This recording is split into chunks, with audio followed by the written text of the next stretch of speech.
Bonjour, dans cette vidéo, la suite du cours sur les suites géométriques. Alors, on a vu la définition, on a vu la forme nulle explicite ici pour pouvoir calculer directement le terme que l'on veut. Et là, on va parler de sens de variation. Alors, le sens de variation d'une suite géométrique, c'est en fait savoir si elle est croissante, décroissante ou si elle n'est pas monotone. Monotone, ça veut dire qu'elle a toujours le même sens de variation, soit décroissante, soit croissante. Alors, premier cas, si la raison est négative. Alors, vous avez un exemple ici, 2 fois moins 0,9n. Donc, 2, c'est le premier terme, et moins 0,9, c'est la raison. Mais la raison, vous voyez qu'il faut l'entourer de parenthèses, parce que c'est toute la raison qui est la puissance n. Donc ça, quand on a une formule comme ça, on a une suite géométrique. Alors, qu'est-ce que ça donne? Ben, pour 0, ça donne 2. Quand on prend U1, ça devient négatif, on trouve moins 1,8. Là, par contre, hein, j'ai vérifié, je ne sais pas ce qui s'est passé, c'est pas le bon dessin, parce que quand on fait U2, quand on fait puissance 2, on retombe sur un positif, ça marche, mais en fait, on trouve 1,62. Faites-le à la calculatrice.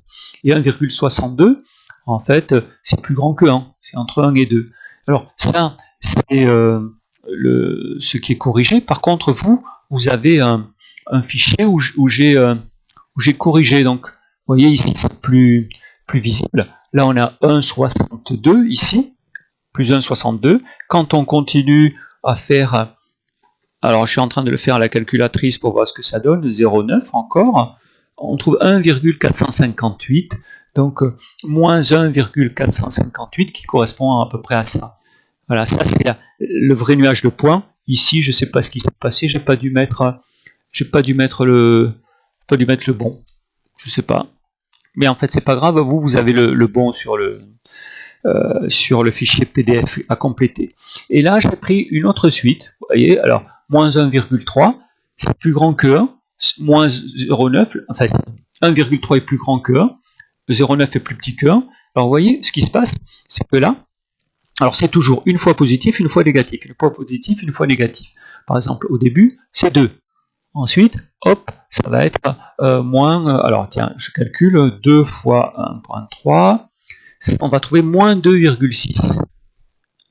Ensuite, on va trouver positif, ensuite négatif, ensuite positif, ensuite négatif. Et en fait, il y a une partie de la suite, on appelle ça une suite extraite, qui va tendre vers l'infini, une autre qui tend vers moins l'infini, qui s'en va vers des nombres de plus en plus bas ici, et là de plus en plus haut, et on obtient, en fait, elle est ni croissante, ni décroissante. Celle-là serait croissante, celle-là décroissante, mais la suite en elle-même, elle monte, elle descend, elle monte, elle descend, elle monte, elle descend. Elle n'est pas monotone.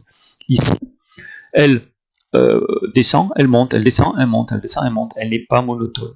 Par contre, là, ce qu'on peut voir, c'est que les nombres ont l'air de devenir de plus en plus petits, proches de 0. Là, par contre, ils deviennent, en valeur absolue, de plus en plus grands. Donc, la propriété est là.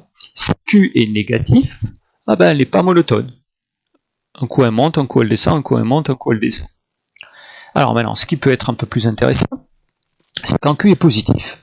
Alors, j'ai éliminé les deux cas qui séparaient, en fait. Si Q est égal à 0, qu'est-ce qui se passe si Q est égal à 0? Si Q est égal à 0, ça vaut 1, et en fait, on obtient une suite constante, toujours égale à 0, pratiquement, sauf au début, toujours égale à 0.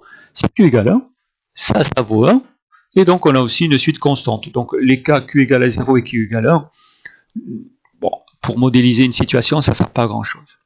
C'est pour ça que je n'ai pas fait ces cas-là. Alors, ici, si Q est compris entre 0 et 1. Alors, un exemple, 3 fois 0,6 à puissance n. Alors, on voit, en calculant, en faisant le nuage de points, que ça fait comme ça, elle est tout le temps décroissante, elle est décroissante. Si le terme initial est positif. Si par contre le terme initial est négatif, ah ben on aura au départ un négatif et ça va faire que monter ici. Elle est croissante. On pourra dire que là elle est décroissante, on va voir tout à l'heure. Elle est décroissante et elle se rapproche de 0. Là elle est croissante et elle se rapproche de 0. Voilà, vous avez la propriété ici. Alors dernier cas qui reste à voir, si la raison est plus grande que 1. Si la raison est plus grande que 1, alors, imaginons que le premier terme soit négatif. Alors, en calculant, moi j'ai trouvé une nuage de points qui fait comme ça. En fait, elle est décroissante. Si, par contre, le premier terme ici, le U0 est positif, elle va faire, hop, elle va monter. C'est ce qui est marqué ici. En fait, ça ne sert à rien de tenir sans comprendre ces trucs-là. Hein. Vous pouvez essayer de voir avec les premiers points. Tous les cas, vous pouvez les retrouver ici assez facilement. Ça, c'est pour régler le cas du sens de variation. Alors, par contre, on a vu un truc, c'est que quand on était à 2 fois moins 0,9 à la puissance n, c'est-à-dire le premier dessin, ben, quand n devient très très grand, le terme tend vers 0. Et en fait, c'est ce que j'ai marqué ici.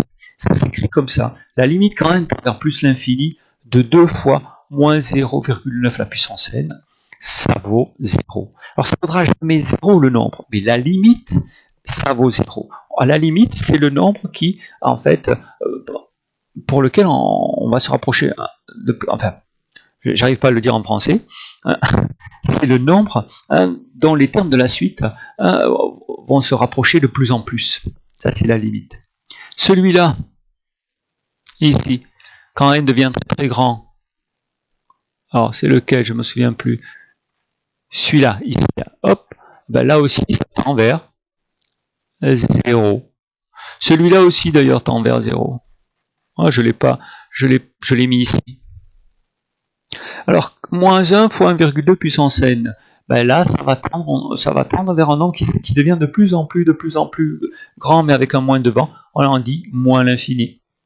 Par contre, ici, ça va tendre vers un nombre de plus en plus grand, plus l'infini. Et là ben, c'est un cas où il n'y a pas de limite, en fait. Il n'y a pas de limite, parce que ça varie vers très grand et très petit vers le bas, donc il n'y a pas de limite. Alors, le sens de variation, c'est quelque chose qu'il faut savoir démontrer. Alors, dans un exercice, on dira par exemple, comme Q est compris entre 0 et 1 et que le terme est positif, alors elle est décroissante. Donc ça, c'est à savoir. Par contre, les limites, il ne faut pas les démontrer, il faut savoir simplement les conjecturer. Soit on a un dessin, si on n'a pas de dessin, comment on s'en sort? On prend un nombre très très grand, n, et on regarde ce qui se passe. On prend un n pair, un n impair, un n de plus en plus grand, on voit si ça tend vers quelque chose comme 0, comme plus l'infini ou moins l'infini, ou si ça ne tend pas vers... parce qu'une fois ça devient très grand, une fois très petit. Donc en fait, conjecturer, ça veut dire qu'on vous demandera de donner, en vous débrouillant, qu'est-ce que c'est que la limite, vers quoi ça va tendre. Alors ce sera soit 0, soit plus l'infini, soit moins l'infini, soit rien du tout. Voilà.